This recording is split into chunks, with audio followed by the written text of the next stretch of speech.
Sud Radio, faut que ça change. Anthony Martin-Smith. Il est un peu plus de 20h30 sur Sud Radio. Si vous nous rejoignez, merci beaucoup d'être à l'écoute. Faut que ça change. L'émission qui parle de handicap et d'accessibilité, ce sera le thème d'aujourd'hui. Mais avant de vous présenter mes invités, les changements à la une avec Matteo Lamblot. Agissons ensemble pour une société plus juste. L'association APF France Handicap présente Sud Radio, les changements à la une. En ce samedi 18 janvier 2025, Matteo Lamblot, les changements à la une avec un discours de politique générale avec François Bayrou à l'Assemblée nationale et des mesures fortes pour le handicap. Et oui, plusieurs points ont été adoptés. Le plus significatif est le remboursement intégral des fauteuils roulants dès cette année 2025. C'était une promesse d'Emmanuel Macron qui remonte à avril 2023. Environ 1 million de personnes utilisent un fauteuil roulant en France et les prix peuvent atteindre les 10 000 euros pour les manuels et jusqu'à 50 000 euros pour les électriques. Autre point abordé dans ce discours de politique générale, c'est celui de l'école inclusive qu'il juge en crise et qu'il faut améliorer. Il a annoncé organiser un comité interministériel du handicap dans les plus brefs délais à un mois des 20 ans de la loi du 11 février 2005. Et l'actualité législative n'est pas en reste à l'Assemblée. Et le 4 décembre dernier, le député PS Philippe Brun a déposé une proposition de loi visant à lutter contre les pannes d'ascenseurs non prises en charge. Elle sera présentée à l'Assemblée nationale par le député Laurent Lardy, autre député de PS, le 23 janvier. Et nous recevrons Philippe Brun tout à l'heure, député PS, avec le collectif Plus sans ascenseur. Côté collectif handicap, ils ont des revendications à l'occasion des 20 ans de l'anniversaire de la loi pour le handicap garantissant l'égalité des droits et des chances des personnes handicapées de 2005. Et ce collectif composé de 54 associations a dressé un bilan de la loi du 11 février 2005 lors d'une conférence de presse. Un bilan jugé insatisfaisant et à partir duquel en sortent près de 200 propositions afin de rendre cette loi pleinement effective. Arnaud De Broca, président du collectif, nous en résume les contours. Globalement, heureusement, il y a eu des avancées, que cette loi, quand elle est appliquée, elle améliore la vie des personnes handicapées, mais que de manière générale, on est encore très loin des promesses qui avaient été faites. Et il faut vraiment que cette loi devienne effective. On a des propositions autour de l'accessibilité, avec l'idée qu'on ne peut plus se contenter de mesures incitatives pour rendre les bâtiments accessibles. Et donc on pense qu'il faut aller vers des sanctions. On a aussi des propositions pour revaloriser le montant de ce qu'on appelle l'allocation aux adultes handicapés. On a aussi des propositions sur la question de l'emploi. On insiste notamment beaucoup pour qu'on arrive enfin à travailler sur le maintien en emploi des travailleurs handicapés. Le collectif prévoit également un rassemblement le 10 février, place de la République à Paris, à la veille des 20 ans de la loi. Merci Matteo Lamblot. Agissons ensemble pour une société plus juste. L'association APF France Handicap vous a présenté Sud Radio, les changements à la une. Les changements à la une à retrouver chaque semaine ici sur Sud Radio et dans Faut que ça change, l'émission qui parle de handicap. Je vous rappelle, je participe à sudradio.fr tout attaché pour pouvoir venir témoigner et nous parler de votre quotidien. Mes invités, je le disais tout à l'heure, Martin Rochon, directeur général de Okinea, une société qui travaille sur l'accessibilité et c'est le thème de cette émission. Bonjour Martin Rochon. Bonjour Anthony. Merci à vous d'être là. Je vous souhaite également mes meilleurs vœux pour cette année. En face de vous, Madame la ministre, déléguée aux personnes en situation de handicap et puis aux personnes âgées. Nouvelle compétence dans votre portefeuille. Charlotte Parmentier-Lecoq, bonjour. Bonjour. Bonne année à aussi à vous aussi. Merci. Vous avez reçu le 30 novembre dernier. On avait parlé de tout un tas de sujets. Je vais d'abord revenir avec vous sur le discours de politique générale de François Bayrou, votre nouveau Premier ministre, puisque vous êtes resté, mais votre Premier ministre a changé. Je pense qu'on peut d'ailleurs se satisfaire de ça, que vous soyez encore là pour la continuité des sujets. Ah oui, j'en suis très satisfaite. Je vous remercie de partager ma satisfaction. Je suppose que c'est une satisfaction, en tout cas pour les personnes en situation de handicap. François Bayrou, dans ce discours de politique générale, a annoncé le remboursement intégral des fauteuils roulants. C'était un sujet qu'on avait abordé lors de votre passage dans l'émission. Vous étiez engagé à ce que ce soit sans plafonnement en termes de remboursement. Ça a été ensuite voté avec la présentation de la loi de Sébastien Pétavy. Est-ce qu'on reste là-dessus ? Est-ce qu'on aura bien des fauteuils roulants intégralement remboursés en 2025 ? J'ai bien dit et je réaffirme, et c'est ce qu'a confirmé aussi le Premier ministre, c'est le remboursement intégral des fauteuils roulants. Et donc tout le travail qui a été fait de discussion, de négociation avec les acteurs du handicap, avec les producteurs, enfin les fabricants, avec les distributeurs, qui étaient prêts, je tiens à le dire quand même, tout était prêt pour qu'on puisse sortir le scénario de remboursement, le schéma de remboursement à la fin de l'année, comme je m'y étais engagée, a été suspendu avec la motion de avec censure. la motion de censure. Mais nous sommes prêts. Il y a un dernier tour de piste avec l'ensemble des acteurs et derniers arbitrages avec Matignon, mais on est prêt. Et comme l'a dit le Premier ministre, on veut vraiment que ça soit effectif cette année. On peut se projeter à quand, du coup, pour une mise en œuvre? Je vous dis, mon ambition, c'est septembre 2025. Donc, il y a un temps, en fait, d'implémentation technique. Une fois que le schéma de remboursement est défini, c'est pour ça que j'avais dit qu'il fallait que le schéma puisse atterrir, sortir le plus vite possible. Ouais. Mais ça peut pas aller plus vite, c'est... puisque si on était prêt pour fin 2024, avec la motion de censure, aller à septembre 2025, on a un petit délai. On prend en plus le risque d'avoir une dissolution à l'Assemblée nationale entre-temps. Bah c'est sûr que si y a une nouvelle... Ah ben non, on va pas attendre une dissolution. En fait, ce qu'il faut maintenant, c'est qu'on ait l'arrêté. Et l'arrêté, il est prêt. Je vous dis, il y a vraiment des tout derniers réglages et concertations pour se garantir que tout le monde est bien d'accord sur ce scénario. Mais une fois que celui-ci sera émis, c'est-à-dire d'ici quelques jours, quelques semaines, c'est vraiment mon engagement. Ensuite, ça roule. On peut estimer qu'à avril, l'arrêté est signé. Et après, c'est plus qu'une question technique. Et l'objectif, c'est que techniquement, on soit prêt en septembre. D'accord. François Bayrou a aussi annoncé que le comité interministériel au handicap serait organisé très prochainement. Est-ce qu'on a une date ? On n'a pas la date. Mon souhait, c'est qu'on puisse le faire très très rapidement après l'anniversaire de la loi 2005. Parce que ce que je souhaite, c'est que, en fait, l'anniversaire de cette loi, ça va être vraiment l'occasion d'un grand partage de bilan, et vous avez évoqué ce qu'évoque le collectif handicap, mais il y a des travaux qui sont faits par le CNCPH, le CESE, les assemblées nationales, Sénat et le gouvernement lui-même fait aussi un rapport, non pas sur la loi, mais sur les avancées suite à la CNH. Et donc, ce que je souhaite, c'est qu'après tout ce temps un peu de d'émulation collective où on va se projeter sur ce qu'on veut, on est très vite en CIH. Pour moi, février, c'est vraiment l'objectif, qui nous permette de prendre des engagements concrets sur la mise en œuvre de ces ambitions. Martin Rochon, je me tourne vers vous. Vous êtes directeur général d'Okinéa, je le disais en propos introductif. Vous fabriquez avec vos sociétés des dispositifs d'accessibilité. Il y en a un qui a retenu particulièrement notre attention, c'est celui de la télécommande, qui permet de déclencher des feux de signalisation pour la circulation, qui indique, et ça vous l'avez probablement déjà entendu dans votre ville si vous nous écoutez, qui dit quand le feu est rouge et qui fait un petit gling gling gling lorsque le feu passe au vert. Vous faites également des balises sonores pour les gares, les centres commerciaux, etc.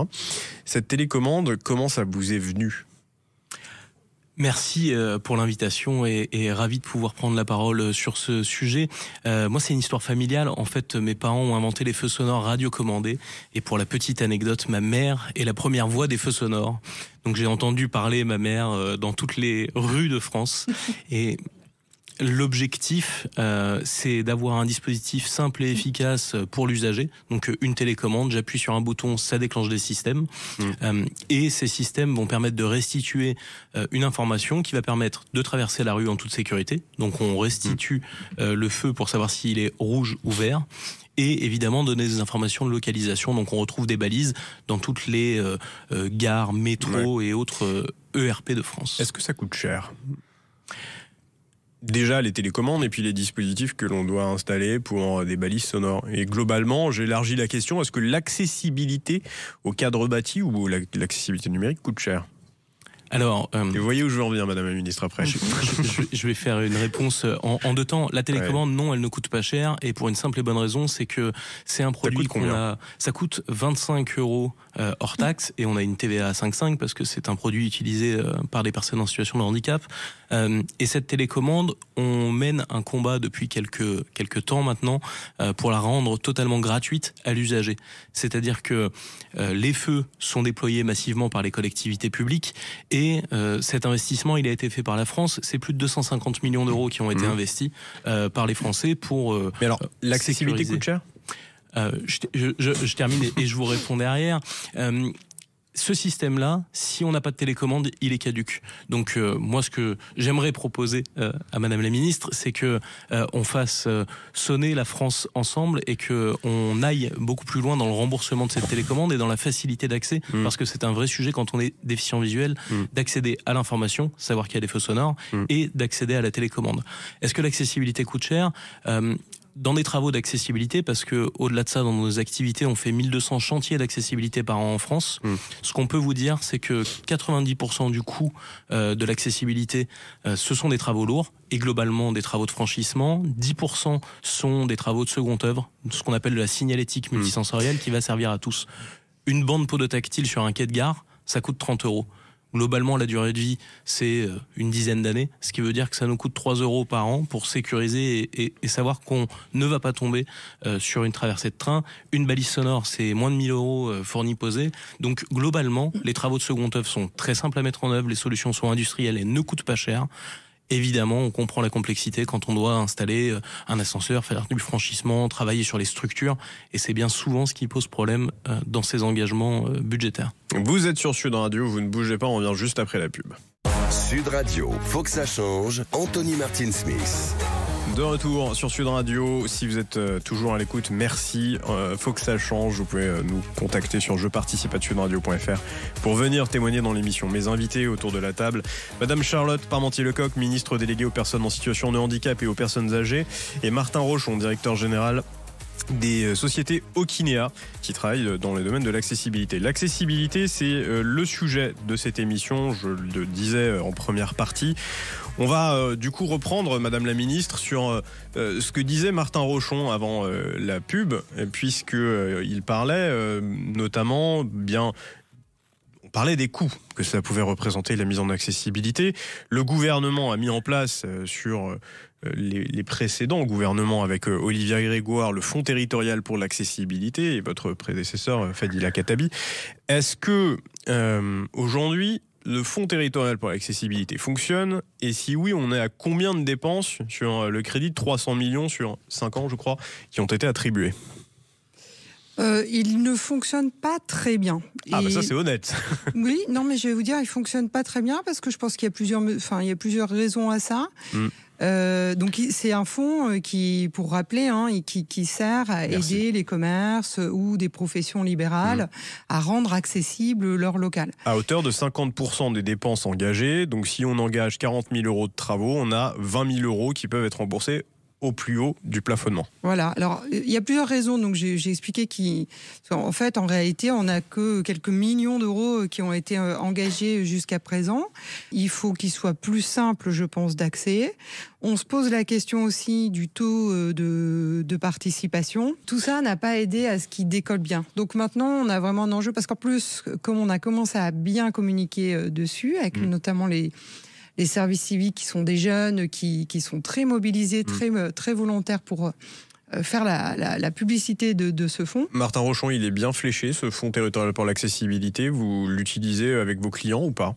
Pas pour l'instant, pour une simple et bonne raison, c'est qu'il s'adresse aux petits commerces qui n'appartiennent pas à des groupes. Enfin, globalement, il y a pas mal de critères qui font qu'il est compliqué à utiliser et puis qui répond à une contrainte d'accessibilité qui n'est pas toujours la plus évidente parce que, pour faire simple, un commerce de proximité qui n'appartient pas à un groupe a rarement le temps d'aller monter des dossiers administratifs pour remplir un fonds. Par contre, je pense qu'il y a une opportunité là parce que pour le coup, c'était un geste du gouvernement qui était important parce que ce fonds, il est fléché dans un budget global qui dépasse le 1 milliard d'euros d'investissement où là, des actions comme la télécommande, 1,5 milliard. La télécommande pourrait complètement rentrer dans ce financement-là et on aurait des gains rapides et des succès réels. Un problème de fléchage ? Un problème de fléchage, certainement. Après, est-ce qu'on peut pas élargir du coup le fonds territorial à l'accessibilité à d'autres dispositifs d'accès ? Est-ce que moi je suis aussi volontairement provocateur, mais le 28 juin prochain, on a le European Accessibility Act, donc la loi européenne pour l'accessibilité, qui va contraindre toutes les organisations privées ou publiques à se conformer à l'accessibilité numérique, c'est-à-dire à pouvoir utiliser un site internet en toute autonomie, quel que soit son handicap. Là, le fonds territorial pour l'accessibilité, alors il faudrait peut-être revoir le territorial, mais le T de territorial dans l'acronyme, mais est-ce que là on peut pas travailler à réfléchir un peu et accompagner pour que tout le monde puisse être mis en conformité, parce qu'il va y avoir quand même des grosses sanctions. Je le rappelle, c'est l'ARCOM et la DGCCRF qui vont devoir faire les gendarmes de l'accessibilité numérique. Quand on sait que le site des impôts aujourd'hui n'est pas accessible pour une personne aveugle ou malvoyante, c'est une rupture des droits fondamentaux des personnes en situation de handicap. Oui, il y a encore des progrès à faire aussi sur les sites d'État, mais on est vraiment en train d'activer les choses. Ce qui est important, ce que je voudrais quand même signaler, c'est que la DINUM... Oui, la direction pour le numérique. Voilà, c'est ça, a mis en place aussi des outils d'appui pour aider les entreprises notamment qui veulent suivre un process de mise à jour, de mise aux normes de leur site, et que, enfin, les retours moi que j'ai, c'est que c'est plutôt des outils qui sont très simples, efficaces. Donc déjà, j'invite à aller regarder ce que la DINUM met à disposition. Mais ça a tellement bien marché qu'il y a un département, je ne le citerai pas, qui manifestement a refait son site à neuf il y a très peu de temps et qui n'est conforme qu'à 70% par rapport au référentiel général d'accessibilité qui fixe les règles de normes. Alors je sais que vous n'êtes pas au courant de ce dossier, mais on voit qu'il y a encore des efforts à faire en matière de communication et d'accompagnement. Ce qu'il faut regarder, c'est les taux de progression, parce que la progression, elle s'est accélérée. Donc on a évidemment la directive, elle met un coup de pression, et c'est ce qu'il faut à un moment donné pour pouvoir accélérer. Il y a des outils, des solutions pour le faire, et donc maintenant, nous, on continue de porter et de soutenir la démarche, et ça fait partie aussi de mes objectifs, que l'État soit bien exemplaire sur ses propres sites. Alors, petite question à vous deux, Martin Rochon et Madame la Ministre Charlotte Parmentier-Lecocq. Est-ce qu'il y a aussi sur les dispositifs d'accessibilité là, pas le besoin, la nécessité de démocratiser plus l'accès à l'offre qui existe? En 30 secondes, Martin Rochon. L'accessibilité physique, parce que c'est celle que je connais le mieux, c'est un sujet d'expert. Nous, ça fait 30 ans qu'on le fait. Moi, ça fait 15 ans personnellement que je m'occupe de dossiers. C'est une expertise, et donc on a besoin de faire savoir tout ce qu'on fait. La communication est le grand oublié de l'histoire. Si je prends les feux sonores, on est le pays au monde qui est le plus sécuritaire pour les personnes déficientes visuelles. Il n'y a personne au monde qui a déployé autant de feux sonores que nous. Je pense que chez les auditeurs, c'est certain, et peut-être même autour de la table, vous apprenez cette information. Et ça, c'est dramatique, parce que ça fait 30 ans qu'on se mobilise et qu'on mène des actions, que l'État fait des choses, personne n'est au courant. Donc il y a besoin de communiquer sur ce qu'on fait bien. La bande d'éveil, par exemple, c'est devenu un bien commun. Il y a 10 ans, il n'y avait pas de bande d'éveil. Ma question était sur les dispositifs d'accessibilité type votre télécommande ou une canne blanche, un fauteuil roulant, etc. Est-ce qu'on ne peut pas les retrouver plus facilement dans des commerces de proximité, par exemple, là où on espère les trouver et non pas où il faut aller la chercher à l'autre bout de la France? En tout cas, ça, c'est pourquoi pas. C'est une proposition, il faut l'étudier. Moi, je suis ouverte à tout, en tout cas tout ce qui permet de rendre les choses plus visibles, plus accessibles. Je suis OK. Et c'est un peu l'idée aussi de, vous savez, pour l'anniversaire de la loi. Je fais le 11 février un grand événement au Handilab dans lequel j'ai voulu qu'on puisse valoriser des solutions, beaucoup d'innovations. Comme celle de Martin, par exemple. Enfin, c'est vraiment l'idée de se dire, en fait, il y a énormément de solutions d'innovation qui sont apportées, mais qui ne sont pas forcément connues. Et moi, je le vois notamment sur les outils pédagogiques, les livres, etc., pour les enfants dans le cadre de l'école pour tous, où on peut avoir des documents, des outils qui sont labellisés par l'Éducation nationale, mais qui ne descendent pas jusque dans les classes. Alors que ça pourrait être de très bons atouts pour favoriser l'école inclusive. Et des solutions très innovantes, mais qui sont aussi simples finalement dans leur usage au quotidien, ou qui ne sont pas forcément hyper coûteuses. Il en existe beaucoup. Des applis notamment, il y a énormément d'applis qui se développent et qui rendent la vie... toute la société accessible, mérite d'être beaucoup plus connue. Le 23 janvier prochain, à l'Assemblée nationale, le niche parlementaire présentera une loi portant sur les dispositifs de mobilité verticale, c'est-à-dire les ascenseurs, et notamment les délais d'intervention sur les maintenances, puisque on l'avait vu avec vous, Madame Charlotte Parmentier-Lecocq, lors de votre venue le 30 novembre dernier. On avait eu le témoignage de Julie, Une jeune femme qui était bloquée chez elle pendant 4 semaines sans ascenseur, qui elle-même était en fauteuil roulant. C'est pareil pour Abdel qu'on avait reçu la semaine dernière dans l'émission et qui nous parlait de 2 mois. On a autour de la table Agnès Honoré-Levesque. Bonjour. Bonjour. Vous représentez le collectif Plus sans ascenseur et nous avons Philippe Brun qui donc travaille sur cette loi, député PS. Vous êtes député PS de l'Eure. Bonjour Philippe Brun. Bonjour, merci de m'avoir invité. Merci d'avoir accepté notre invitation. Vous êtes en circonscription, c'est pour ça que vous ne pouvez pas être avec nous dans le studio. Vous, Agnès Honoré-Levesque, avec votre collectif Plus sans ascenseur, je le disais, vous avez non pas une revendication, mais en tout cas un regret à soumettre à monsieur le député ici avec nous. Donc, merci de nous avoir invités. Donc oui, effectivement, par rapport à la loi, monsieur Francisco Garcia, qui est notre président du collectif, donc est assez surpris et inquiet par rapport au fait que cette loi a été effectivement travaillée sans que nous soyons concertés. Enfin, quand je dis nous, certaines personnes de la mobilité verticale, enfin spécialistes de la mobilité verticale, donc on parle de l'association, mais aussi APF France Handicap, pour pas les nommer. Donc une grosse association sur le handicap. Philippe Brun, vous répondez quoi à ça ? Oui, j'ai mené plus de 80 heures d'audition. On a reçu beaucoup de collectifs et en France, il y a beaucoup de collectifs qui travaillent sur les ascenseurs.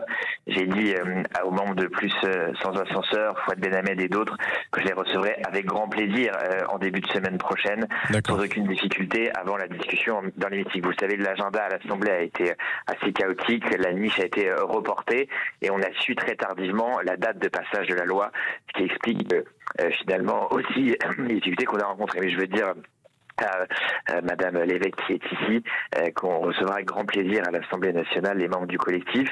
C'est une loi qui prévoit plusieurs choses, des obligations de stock de pièces pour les sociétés ascensoristes pour que les réparations soient plus rapides, des obligations aussi de délai d'intervention, la prescription obligatoire de mesures de substitution, et je sais que le collectif Plus sans ascenseur y est très favorable, et puis un certain nombre d'obligations aussi, de possibilités ouvertes aux communes de se substituer à l'ascensoriste en cas de problème. Bref, tout cela a beaucoup évolué au cours du débat parce qu'on a fait tellement d'auditions et tellement échangé avec les uns et les autres que la loi a beaucoup évolué depuis le passage en commission. J'ai eu un échange aussi avec beaucoup d'associations sur le handicap et donc on aura, je crois, ce lundi une belle séance de travail avec ceux qui le souhaitent pour continuer à concerter. C'est le tout début de la discussion de cette loi, je rappelle, là ça passe à l'Assemblée, après il y aura le Sénat, à nouveau l'Assemblée, à nouveau le Sénat, et donc si elle a le temps d'être discutée, parce que dans quelle position elle sera en présentation? Elle sera discutée, elle est en 4e position et donc nous on fait toujours passer 5 à 6 propositions de loi par niche, donc elle sera parce que je rappelle, une niche parlementaire à minuit, si on n'a pas discuté, on n'a pas voté, c'est fini. Le carrosse redevient citrouille, voilà. Ouais. Et donc là, ce qui se passera, c'est qu'elle sera discutée. On a des propositions de loi qui ne sont pas très polémiques, qui sont des propositions qui visent à améliorer le quotidien des gens, et la question des ascenseurs en est une. Et donc elle passera, c'est sûr et certain. Je rappelle qu'elle a été adoptée avec quasi unanimité de la commission des affaires économiques de l'Assemblée. Madame la ministre, vous trouvez que ça va dans le bon sens ? Oui, je trouve que ça va vraiment dans le bon sens. Je l'avais dit la dernière fois quand je suis venue sur votre plateau que la question, de voir des personnes qui restent bloquées chez elles pendant des semaines, c'est inacceptable. Et qu'on doit vraiment prendre toutes les mesures pour le faire, et qu'on peut aussi tirer des enseignements des JO, des Jeux paralympiques, où on avait eu des démarches justement pour éviter d'avoir des pannes d'ascenseurs. La question de constituer des pièces pour pouvoir faire de la maintenance très rapide en fait partie. Et ensuite, il y a quelques solutions aussi qui existent pour aider les personnes à sortir de chez elles le temps que les réparations soient faites. L'invitation est lancée par le député Philippe Brun PS. Vous avez donc la porte ouverte, Agnès Honoré-Levesque. Je vous remercie. Je rappelle que vous êtes porte-parole du collectif Plus sans ascenseur. Désolé, on n'a plus de temps. Martin Rochon, merci beaucoup. Vous êtes directeur général de Okinéa. Et Madame la ministre, merci d'être venue ici sur notre plateau. Vous êtes donc ministre délégué en charge des personnes en situation de handicap et des personnes âgées. Je remercie Mathéo Lamblot, je remercie Daisy Brito, je remercie Michael Yona, Lucille et toute l'équipe de Sud Radio qui nous aide chaque semaine à préparer cette émission. Vous êtes bien sur Sud Radio. Les programmes continuent à l'antenne. Bougez pas.